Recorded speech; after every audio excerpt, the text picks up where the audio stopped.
I had never seen a fish kill before, and it was probably one of the most emotional things I have ever gone through. I'm a retired science teacher, and environmental science was my big thing with my kids.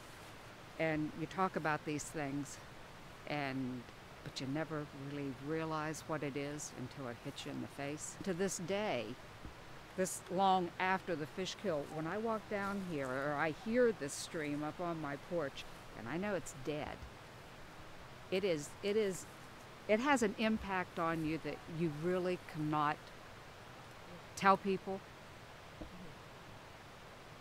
How do we reclaim this? This should never have gotten to this point.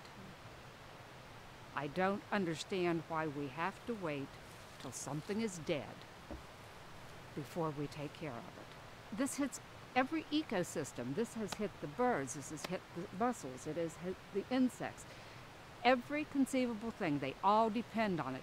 And right here is the lifeblood of this whole area, and it's dead. Has anyone said what, given your prognosis, when it'll rebound?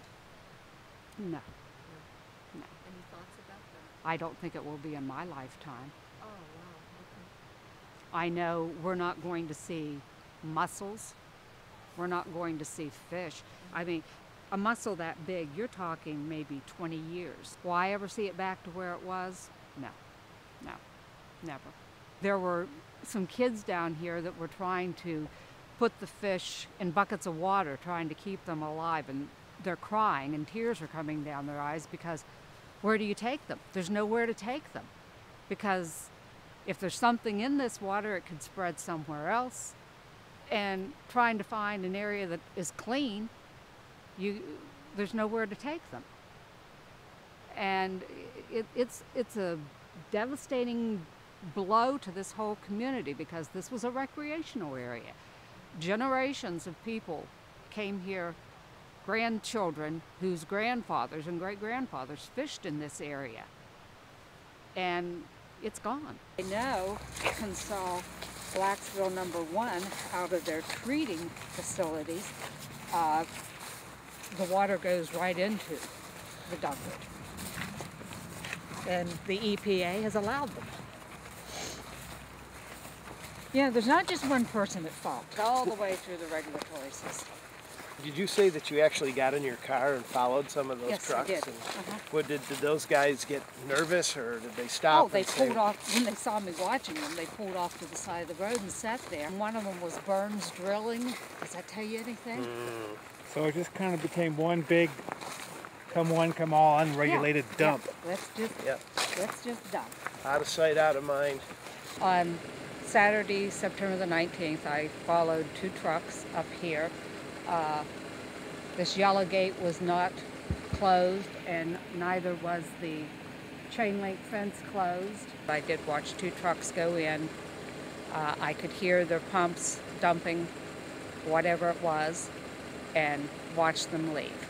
They widened the road up there by the entrance so the trucks could pull off, so the other trucks coming out could get around them. So you know you had a volume of truck traffic in here, so they knew what they were doing the whole time. You got pull-offs right here in front of us and right behind us. And it's all new. It's all new. I've been 40 years in the mine, and I personally would not want to go into Blacksville number 2 mine.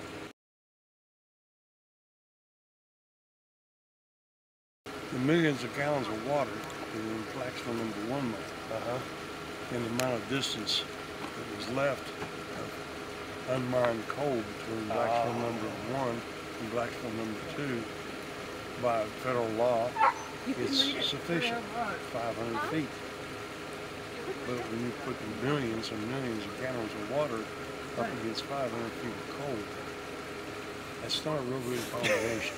I would go in Blacksville number 2 anywhere near or Blacksville number 1.